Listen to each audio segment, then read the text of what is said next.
Vamos a iniciar con el estudio del libro del Apocalipsis de Juan y el día de hoy vamos a estudiar verso a verso, capítulo 1, versículo 1 al versículo 3. Dice así la palabra de Dios: la revelación de Jesucristo que Dios le dio para manifestar a sus siervos las cosas que deben suceder pronto, y la declaró enviándola por medio de su ángel a su siervo Juan, que ha dado testimonio de la palabra de Dios y del testimonio de Jesucristo, de todas las cosas que ha visto. Bienaventurado el que lee y los que oyen las palabras de esta profecía y guardan las cosas en ellas escritas, porque el tiempo está cerca. Como ya hemos mencionado en algunas sesiones anteriores, el libro del Apocalipsis es un libro especial a diferencia de cualquier otro documento en toda la Biblia por el hecho de compartir una naturaleza literaria distinta a todos los otros documentos que nosotros encontramos en el canon. En ese sentido, nosotros debemos tratar de un modo muy especial esta literatura para poderla comprender. Bueno, eso ya lo hemos explicado con anterioridad. Espero que ya todos estemos confabulados con esta información. Y ahora sí, entrando de lleno al documento, del verso 1 al verso 3 tenemos algunas cosas que son importantes destacar antes de iniciar con otros pasajes que son más conocidos o más relevantes.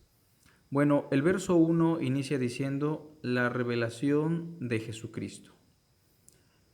Sería tal vez conveniente dejar de utilizar el título El Apocalipsis de Juan, porque la primera frase que aparece en este pasaje es la revelación de Jesucristo. En ese sentido, el título más propio que le podríamos dar al Apocalipsis sería la revelación de Jesucristo. Y esto es algo natural que se hacía en la antigüedad en el pueblo de los judíos con casi todos los documentos que tenemos en el Antiguo Testamento. Por ejemplo, el Génesis, que es el primer libro que aparece en la Torá o en la Biblia, inicia diciendo en su texto hebreo: Bereshit bara Elohim et hashamayim et haaretz, lo cual se traduce: en el principio creó Dios los cielos y la tierra. Bereshit, que es la palabra hebrea que se traduce al español como en el principio o el principio, es lo que se toma como referencia para darle un título a todo el documento del Génesis. Y por eso se le coloca el título de Génesis, lo que significa los orígenes o el origen. Ahora bien, cuando hablamos del Apocalipsis, pues tenemos que tomar en cuenta que es una revelación de Jesucristo. Esta frase indica al menos dos cosas. La primera, que esta revelación es de naturaleza divina, que este documento es inspirado por Dios. El hecho de que se diga la revelación de Jesucristo pone de manifiesto que, al igual que muchos otros documentos, Jesucristo está fungiendo como el mediador de la revelación de Dios. A Dios nadie lo vio jamás, pero el unigénito Dios que está en el seno del Padre, Él le ha dado a conocer. Jesucristo entonces está fungiendo aún después de su resurrección como el mediador de la revelación de Dios el Padre. Y es por eso que el Apocalipsis, con todo y que tiene vestigios de una literatura apocalíptica, está por encima de la literatura apocalíptica por el mero hecho de ser una revelación de Jesucristo y ser inspirada por el Espíritu de Dios.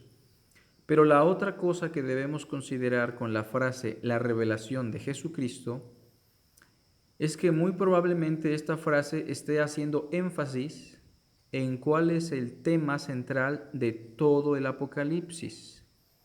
Yo personalmente estoy muy de acuerdo con el hecho de que revelación de Jesucristo también indica que el Apocalipsis tiene como tema medular a Cristo Jesús.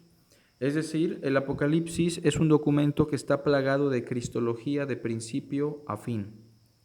Casi en todos los capítulos, el personaje central que aparece va a ser el Señor Jesús.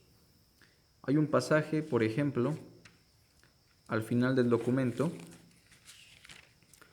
Apocalipsis, capítulo 19, versículo 9 al 10.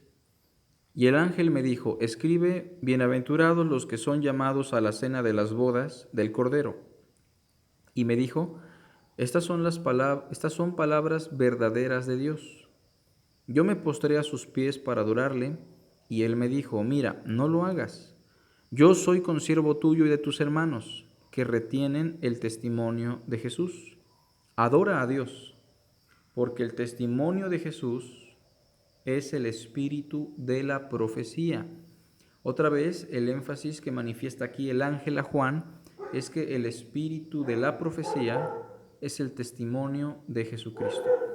Ya sabemos nosotros que el tema de la Biblia, de principio a fin, siempre ha sido Jesucristo, desde el Génesis hasta el Apocalipsis.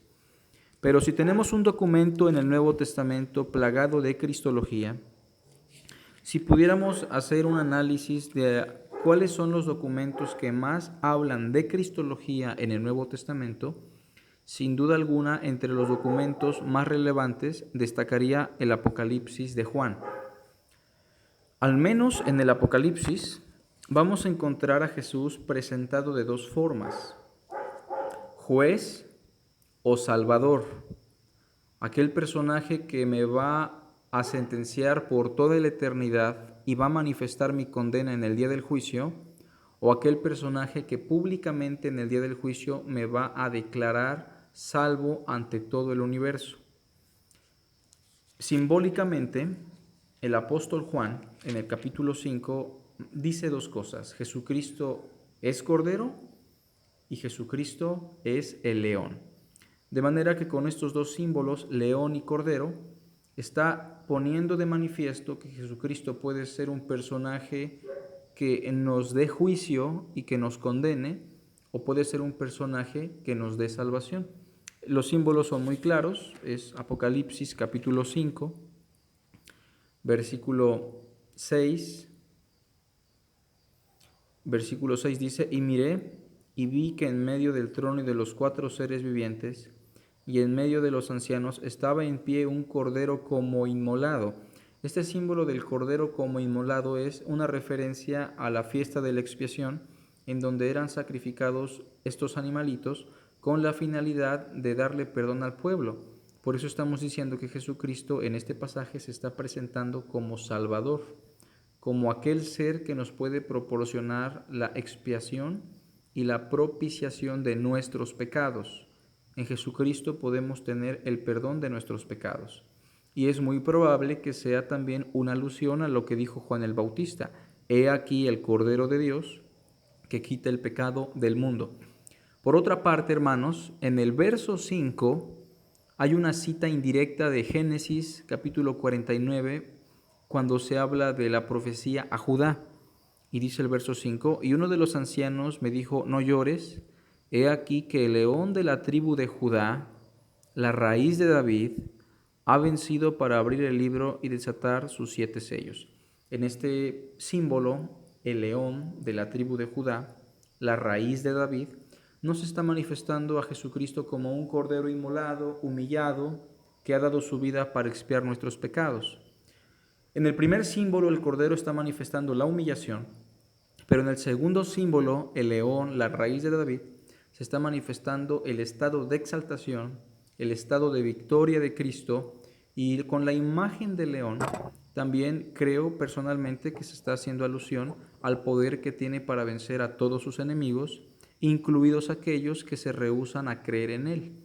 Por eso el Apocalipsis constantemente nos va a presentar a Jesús desde dos perspectivas: león o cordero. Por cierto, ¿para usted Jesús es un león? ¿Es aquel personaje que lo va a juzgar y lo va a condenar? ¿O para usted Jesús es su cordero que le ha dado expiación a sus pecados? Es importante eso, porque Jesús puede ser tu juez o Jesús puede ser tu salvador. Bueno, entonces el Apocalipsis básicamente versa sobre Jesucristo. Es lo que nos vamos a encontrar constantemente desde el capítulo 1 hasta el capítulo 22. la centralidad de Jesucristo tanto en su humanidad como en su divinidad, tanto en su humillación como en su exaltación. Constantemente también se va a hacer referencia a los oficios de Jesús como el rey, como el profeta, como el sacerdote. Constantemente se va a estar hablando de su expiación y de su resurrección. El tema de la encarnación también va a tomar relevancia constantemente en algunos pasajes, pero sí debo mencionar que la cristología que se nos presenta en el Apocalipsis tiende a ser una cristología escatológica, en donde a Jesús se le va a presentar tanto en el estado de humillación como en el estado de exaltación, pero con la mira a la segunda venida, con la mira a tener una clara cosmovisión de que el Señor viene pronto y de que el tiempo está cerca. De manera que sí estamos ante un documento escatológico, en donde los acontecimientos finales, en donde las cosas que se estaban viviendo en aquellos días están estrechamente ligadas a Jesucristo y tienen la finalidad de que las personas tengan una cristología y una escatología que se conjuguen y puedan tener un fundamento en el testimonio de Dios. Bueno, entonces, la revelación de Jesucristo nos indica dos cosas. Una, que Jesucristo es el mediador de lo que se dice en este documento y que lo que se dice en este documento tiene como centralidad la cristología, la obra, la persona y la enseñanza de Cristo. Bueno, el verso 1 sigue diciendo, la revelación de Jesucristo que Dios le dio para manifestar a sus siervos las cosas que deben suceder pronto, y la declaró enviándola por medio de su ángel a su siervo Juan. Esta frase completa nos habla del proceso. Sí tenemos que hablar de un proceso por medio del cual se está manifestando esta revelación. Bueno, en el origen de todo esto tenemos a Dios el Padre. Dios el Padre es quien le da a Jesucristo esta revelación. Lo dice el verso 1, la revelación de Jesucristo que Dios le dio. En toda la Biblia siempre es el mismo caso. Todas las veces que se ha dado la revelación, se ha dado por medio de Jesucristo. De hecho, el Nuevo Testamento hace énfasis constantemente en esto. Quien se le apareció a Moisés fue Jesucristo. La visión que tuvo Isaías en el capítulo 6 fue sobre Jesucristo. Los padres de Sansón vieron a Jesucristo. Cuando Jacob peleó con el ángel, es un encuentro precisamente con Jesucristo. Los tipos del Antiguo Testamento tienen que ver con Jesucristo. Todo lo que dice el Antiguo Testamento apunta a Jesucristo. Oh insensatos y tardos de corazón, para creer todas las cosas que están escritas. ¿No era necesario que el Cristo padeciera estas cosas y que entrara en su gloria? Y comenzando desde Moisés y siguiendo por todos los profetas, les enseñaba por todas las escrituras lo que de él decían. Lucas capítulo 23. Noten, hermanos, cómo el mismo Jesús manifiesta en Lucas que todo el Antiguo Testamento tiene como tema central a Cristo Jesús y en consecuencia Cristo es el mediador de esa revelación. Por eso hay que hacer un énfasis en que Jesús es el mediador de la revelación. Él es el mediador de la revelación. Hay un texto en Juan 1:18 que dice que a Dios el Padre nadie lo vio jamás, pero el unigénito Dios, en alusión al Hijo, que está en el seno del Padre, es decir, que tiene íntima comunión con el Padre, Él siempre le ha dado a conocer. De manera que quien lo ha visto a Él, ha visto al Padre. Es por eso que debemos entender que en Cristo tenemos al mediador de la revelación. Bueno, entonces Dios el Padre es quien le da la revelación a Jesucristo. Jesucristo se la da a su ángel o a un ángel, en el verso 1 así lo dice, y la declaró enviándola por medio de su ángel. Por eso vamos a encontrar a un ángel constantemente teniendo contacto con el apóstol Juan, quien le va a estar declarando la revelación que Dios le dio a Jesucristo. En una idea piramidal tenemos a Dios el Padre entregándole la revelación a Jesucristo, quien se la declara al ángel para que se la dicte al apóstol Juan, quien la va a colocar por escrito en todo este documento que nosotros conocemos como el Apocalipsis. De manera que ese va a ser el proceso. Dios el Padre después se le entrega a Jesucristo, Jesucristo la declara a su ángel y el ángel la dicta al apóstol Juan. Ese va a ser el proceso, hermanos. Constantemente nosotros vamos a encontrar entonces a este personaje, el ángel, haciendo referencia a esta revelación, aunque en algunas ocasiones Jesucristo mismo es quien va a tener contacto directo con el apóstol Juan. Pero debemos hacer énfasis en que el apóstol Juan no es el autor de este documento, él está fungiendo únicamente como el escritor. Ya desde una perspectiva más teológica, Juan solo sería el escritor de este documento, él es un elemento pasivo, aunque Dios no va a deshacer o desechar su mentalidad, su cultura, su idioma, etc. Juan, en un sentido, es simplemente el escritor, quien va a plasmar una revelación divina. Por eso constantemente encontramos la frase, escribe al ángel de la iglesia en tal, escribe al ángel de la iglesia en tal, escribe en un libro lo que ves, escribe las cosas que has visto. Constantemente se hace referencia a Juan como el escritor.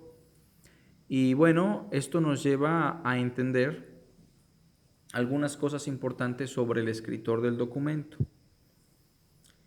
Bueno, antes de entrar con quién es el escritor, que ya lo discutimos constantemente en las sesiones anteriores, ya hemos dado por sentado que es el apóstol Juan.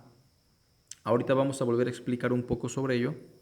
Me gustaría retomar otra vez el verso 1, en la frase que dice, para manifestar a sus siervos las cosas que deben suceder pronto. La finalidad de la revelación de Jesucristo o del Apocalipsis fue manifestar un mensaje. El Apocalipsis no lo debemos de ver, hermanos, como un documento oscuro, terrorífico, difícil de interpretar, complicado, aterrador. Todas estas cosas, todos estos paradigmas que nos han sido implantados por el cristianismo cultural, debemos empezar a desarraigarlas de nuestra mentalidad, porque la finalidad por la cual se dio este documento al pueblo de Dios fue para manifestarles, fue para revelarles el mensaje de Dios. De hecho, la misma palabra Apocalipsis, que es precisamente como se lee en el griego, significa la remoción de un velo y es la imagen en la cual estamos buscando manifestar algo que estaba oculto. En ese sentido, hermanos, yo les animo a que saquemos esos prejuicios que regularmente nos están indicando que es complicado, imposible o difícil de interpretar. Estamos ante un mensaje que Dios quiso manifestarnos y si Dios nos ha dado esto para que entendamos su mensaje, debemos confiar en que Dios nos va a dar la iluminación y las herramientas necesarias para comprender su verdad. Bueno, pero dice el verso, para manifestar a sus siervos las cosas que deben suceder pronto. El sistema preterista hace énfasis constantemente en que casi todo, si no es que todo lo que dice el libro del Apocalipsis ya se cumplió. Y en cierta medida tienen razón, porque el documento en el verso 1 está manifestando que la revelación que se da es en referencia a cosas que deben suceder pronto. Obviamente debemos situarnos en el marco histórico en el cual se escribe este libro. Y ya dijimos, solamente había dos opciones. El libro nos habla de persecución. El libro nos habla de tribulación para el pueblo de Dios, para el pueblo cristiano.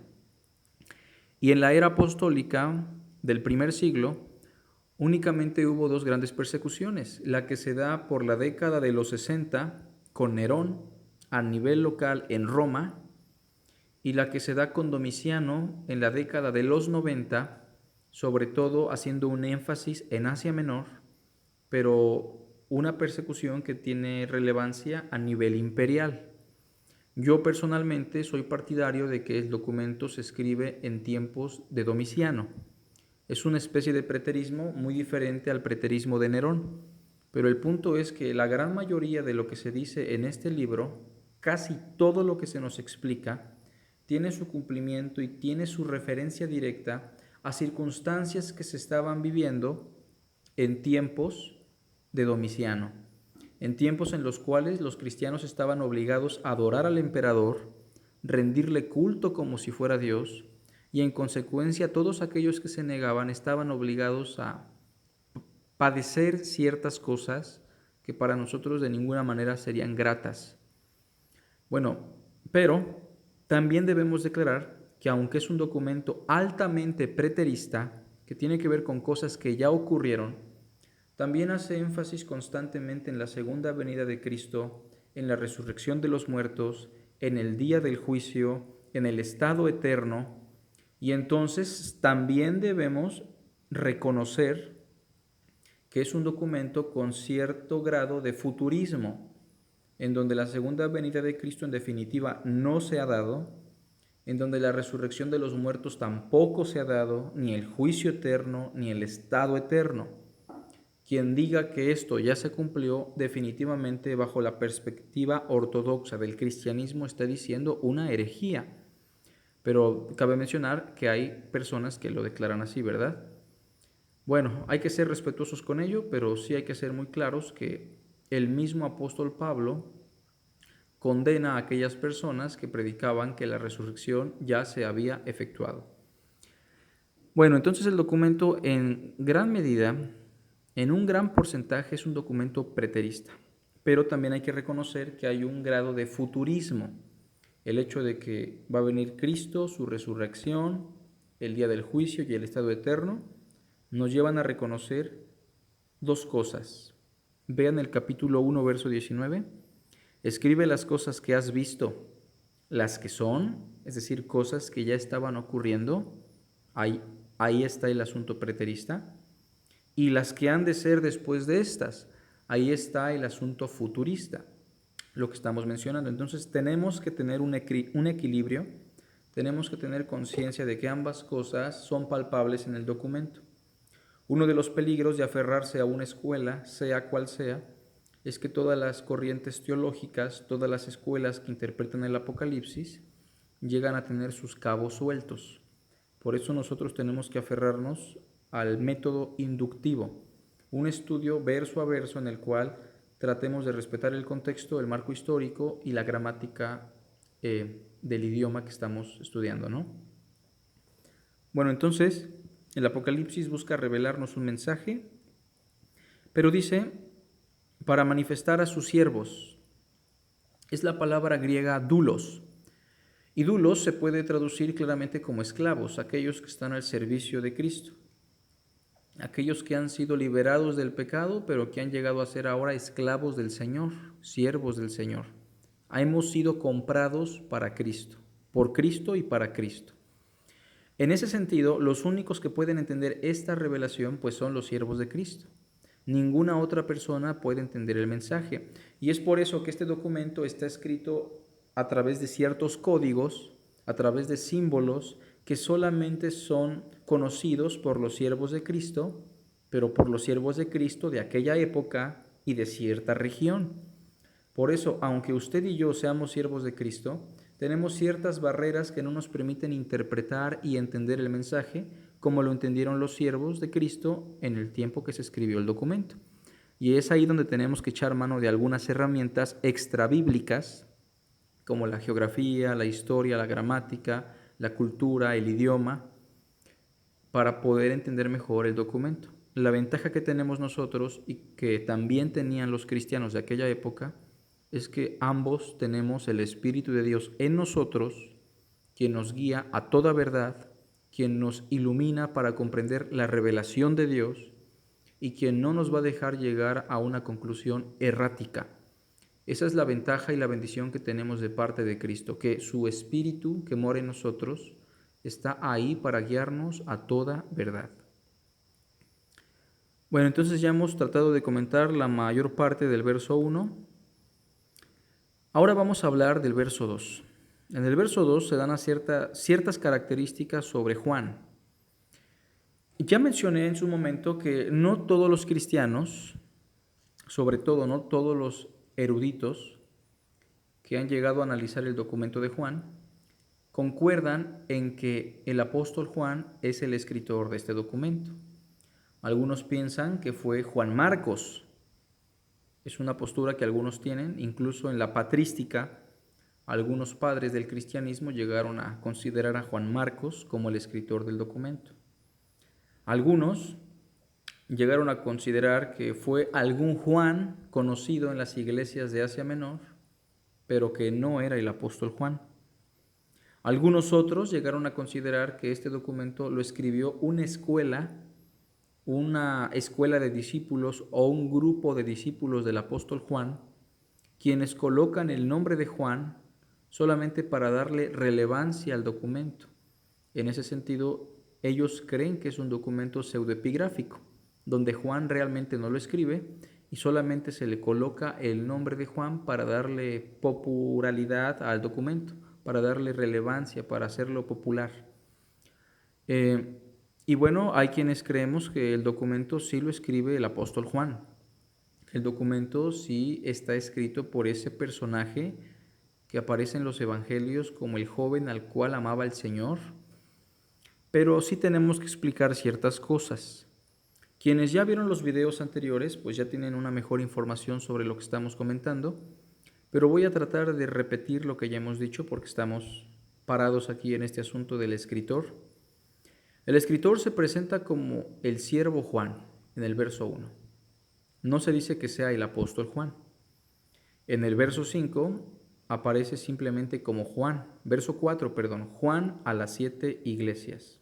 En el verso 9 aparece como yo Juan. Y en algunos otros pasajes tenemos la misma idea. Se presenta este personaje como Juan, pero nunca se presenta como el apóstol Juan. Esto es extraño porque en el Evangelio, que también escribe el apóstol Juan, nunca da a conocer su nombre ni su identidad. Si en alguna ocasión encontramos vestigios de que lo escribió él, solamente aparece la frase, aquel discípulo al que amaba el Señor, nada más. Por eso es muy extraño que en el Apocalipsis se empiece a presentar con su nombre.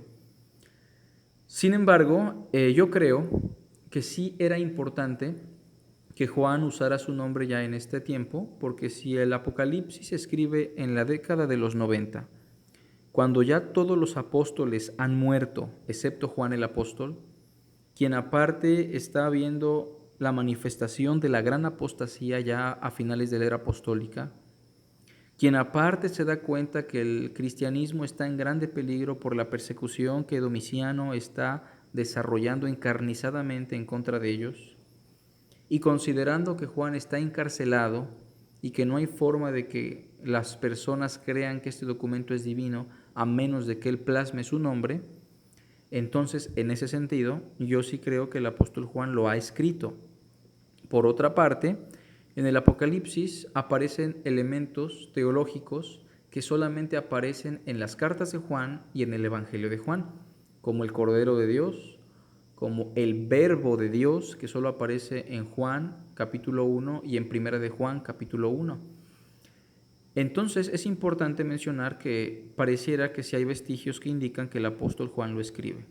Otra cosa que se mencionó en los videos anteriores es que la gramática griega que aparece en el Apocalipsis es una gramática incongruente.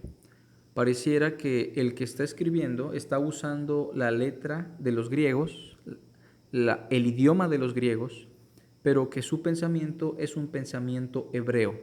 Y es por eso que es muy criticada la gramática del Apocalipsis, porque es una gramática un tanto precaria.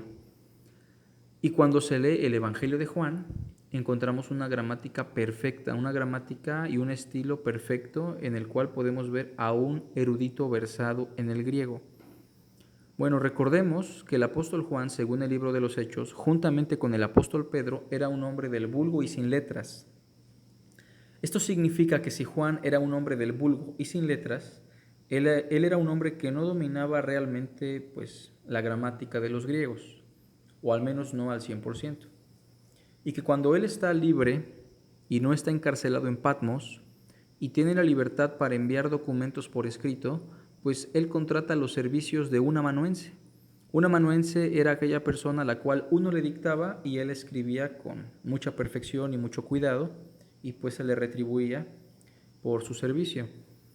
Entonces Juan tuvo la oportunidad, es mi teoría, de echar mano de los servicios de un amanuense mientras estuvo libre, y por eso pudo escribir el Evangelio de Juan y las cartas.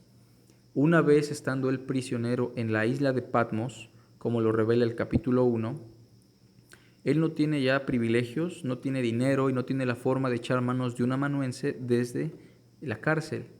Es por eso que él tiene que echar mano de sus propios recursos, de su intelecto, de su mano, de su gramática, y plasma con una mala gramática griega el pensamiento en hebreo. Pero de alguna manera u otra pues, lo entendemos, y es un documento inspirado por Dios, escrito por el apóstol Juan. Ese es mi punto de vista. Sin embargo, debo reconocer que hay otros aspectos que son complicados de explicar, pero creo que los argumentos que yo presento son muy sólidos para llegar a la conclusión de que el escritor de este documento es el apóstol Juan. Ahora, en el verso 2, que dice que este personaje Juan ha dado testimonio de la palabra de Dios. Bueno, pudo haber sido cualquier otro predicador, pero el apóstol Juan dio testimonio de la palabra de Dios. Después dice, y del testimonio de Jesucristo. Esto es muy fuerte, porque cuando se dice que este personaje Juan dio testimonio de Jesucristo, no solamente estamos diciendo que él habló del Evangelio de Jesucristo, sino que él también fue testigo de Jesucristo. Esta idea de dar testimonio de Jesucristo en tiempos apostólicos iba más allá de solamente ser un predicador de la palabra. Por eso en la primera de los Corintios y en el libro de los Hechos, cuando se habla del apostolado, se dice que tenía que ser alguien que estrictamente hubiera estado entre los 12 y hubiera visto a Jesucristo, es decir, que haya sido un testigo de la encarnación, de la obra y de la enseñanza de Cristo Jesús. Es por eso que eso está reforzando la idea de que Juan, el apóstol, es quien escribe este documento, porque se dice que no solamente dio testimonio de la palabra de Dios, sino también de Jesucristo. La última frase del verso 2 dice, y de todas las cosas que ha visto. Algo curioso es que en el texto griego, la conjunción y, que es la que dice y de todas las cosas que ha visto, es la palabra griega que se traduce como y, es una conjunción nada más, pero en el texto griego esto no aparece, la conjunción que no está.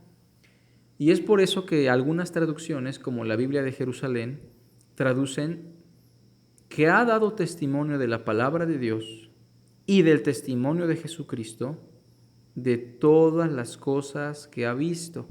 Pero siendo más específicos, no dice cosas, dice todo lo que vio. Ahí terminaría el texto griego. Dio testimonio de la palabra de Dios y del testimonio de Jesucristo, de todo lo que vio.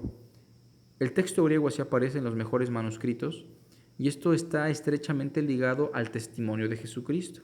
Si esa conjunción y no aparece en el texto griego, esto indicaría que el testimonio de Jesucristo, todo lo que vio, está estrechamente conectado, y sí nos indicaría que este personaje, Juan, el escritor del Apocalipsis, es un testigo ocular de la obra de Jesús de Nazaret. Y eso sí nos da mucha autoridad para argumentar que quien escribe este documento es nada más y nada menos que el apóstol Juan. Porque de hecho dar testimonio de Jesucristo a la manera en la cual yo lo explico es como lo presenta la primera carta de Juan.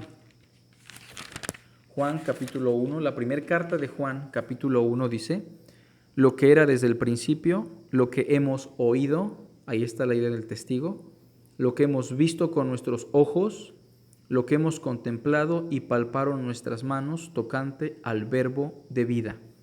Ahí está la idea de un testigo. Esa es la idea de alguien que testifica sobre Jesucristo. No solamente alguien como Apolos, que se dedicó a predicar la palabra de Cristo, sino alguien que fue testigo de los padecimientos de Cristo. Es por eso que hay muchos argumentos para poder considerar que Juan, el apóstol, es quien escribe el Apocalipsis. Bueno, el verso 1 y el verso 2 creo que quedan un poco más claros. Verso 3 dice: Bienaventurado el que lee y los que oyen las palabras de esta profecía y guardan las cosas en ella escritas, porque el tiempo está cerca. La primera palabra, bienaventurado, es una palabra griega, makarios, así aparece en el texto griego, y esta palabra se puede traducir como alguien dichoso, alguien pleno, alguien feliz, alguien que tiene una buena aventura en la vida, una persona que ha alcanzado la bendición de Dios. Es algo que aparece, por ejemplo, en el Antiguo Testamento: bienaventurado el varón, Salmo capítulo 1, en referencia a Jesús. En el Sermón del Monte tenemos una serie de bienaventuranzas que hacen énfasis al presente y a la hora, que tienen rumbo a la eternidad, pero que es una vida gozosa, feliz, dichosa, bendecida. En ese sentido, el propósito del Apocalipsis, en referencia a los siervos de Cristo, a nosotros, el pueblo de Dios, es darnos la bienaventuranza, es colocarnos en el grado de personas dichosas, de manera que usted no va a terminar leyendo este documento con tristeza, con terror, agobiado, preocupado, estresado. Si usted lo hace con ganas, si usted lo lee y lo estudia con presteza, con cuidado, amando el documento como un libro inspirado por Dios, el resultado va a ser la dicha, la felicidad, la plenitud en Cristo, la bendición de Dios. Usted va a ser bienaventurado. Y que de hecho la bienaventuranza va a ocurrir de diferentes formas en el Apocalipsis. Constantemente se va a hablar de diferentes bienaventuranzas en referencia a lo que dice el documento. Pero bueno, aquí los bienaventurados no son solamente los siervos de Cristo. Son bienaventurados en primer lugar los que leen. Dice el verso 3, bienaventurado el que lee. La imprenta se va a inventar hasta el siglo XVI, cuando inicia el Renacimiento. Y con la imprenta, pues, inicia la propagación masiva de los documentos escritos. Antes de eso, tener en casa un libro era muy caro, era muy costoso, y en consecuencia las personas que sabían leer eran pocas. De hecho, las mujeres judías no sabían leer en su mayoría. Muchas personas de bajos recursos no sabían leer, de manera que los que tenían la capacidad en aquellos días para leer el Apocalipsis ya de antemano eran personas bienaventuradas. Tal vez usted no está valorando su lectura, no está valorando el intelecto que Dios le ha permitido tener, pero en aquellos días solamente algunos podían leer. Pero también dice que son bienaventurados los que oyen las palabras de esta profecía, de manera que si usted no sabe leer, como muchos hermanos, como la gran mayoría de cristianos en el primer siglo, no se preocupe, porque no solamente es bienaventurado el que lee, sino también el que oye. Y de hecho, los hombres de antaño no se salvaban precisamente por leer las Escrituras, se salvaban por oírlas. No porque no te salves leyéndolas, de hecho yo me salvé leyendo la Biblia. Así fue la forma en la cual yo conocí a Dios, teniendo contacto directo con la Escritura y dándole lectura a pasajes referentes a la salvación. Pero en la antigüedad muchas personas no sabían leer y por eso Pablo dice que la salvación viene por el oír y el oír de la palabra de Dios. Por eso también dice constantemente el Apocalipsis: el que tiene oído para oír, oiga. Si usted tiene oídos aún usted está joven, tiene la capacidad de escuchar con nitidez, yo le animo que usted tenga contacto con la Escritura y si no sabe leer, que descargue los audios, vea la manera de que alguien la apoye, pero es una bendición poder tener contacto con la palabra de Dios. Las grandes bendiciones y la mayor riqueza que yo he obtenido en mi corta vida de 26 años ha sido únicamente por tener contacto con la palabra de Dios. Todo lo que tengo, todo lo que soy, las cosas más buenas, todo lo bueno que yo tengo ha sido por darle lectura a las Sagradas Escrituras. Desde muy joven me tomé en serio el darle un valor supremo a la Biblia. Como dice el salmista, más valiosas que el oro y más dulces que la miel. Es verdad, hermanos, que nosotros estamos en tiempos de mucha apostasía, estamos en tiempos en donde se desprecia mucho el documento bíblico.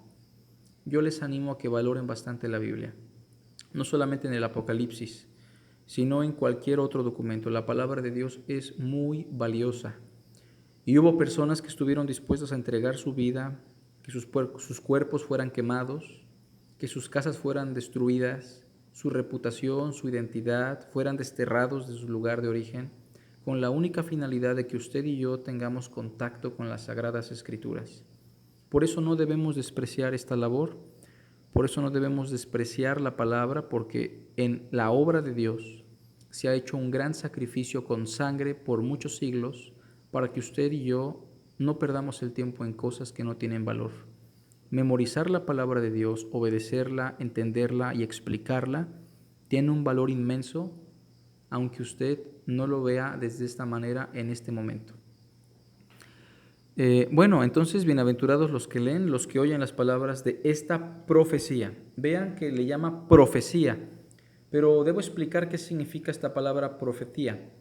Profecía es una palabra que se traduce así como profecía, pero creo que es una palabra malentendida por el cristianismo de nuestros días.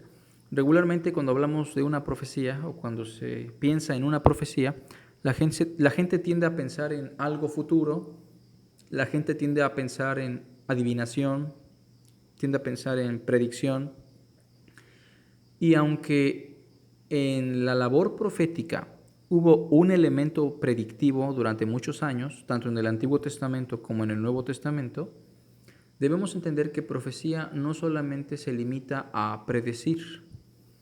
La palabra profecía es simplemente el acto por el cual Dios está comunicando al mundo su mensaje a través de un personaje, a través de alguien que habla. En ese sentido, yo estoy fungiendo como profeta, cualquier pastor que predique está fungiendo como profeta y no precisamente está prediciendo lo que va a venir en un futuro. Ese elemento predictivo concluye cuando concluye la revelación de Dios. Y bueno, es importante también recordar que Pablo, cuando habla sobre la profecía, dice que el que profetiza lo hace para consolar, edificar y exhortar. Tres elementos que se encuentran dentro de la profecía: la consolación, la exhortación y la edificación. Por eso no debemos perder de vista que la profecía está palpable en el sentido de que la palabra es la profecía de Dios.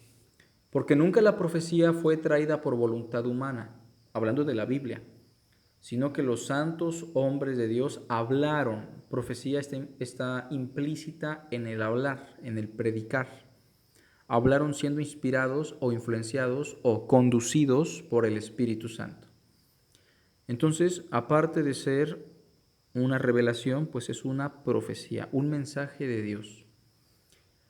Bienaventurados los que oyen las palabras de esta profecía y guardan las cosas en ella escritas. Sí hay implicaciones para nosotros, sí hay cosas que debemos guardar, como la esperanza de una segunda venida, como la esperanza de una resurrección de entre los muertos, como la esperanza de un cielo nuevo y tierra nueva donde mora la justicia.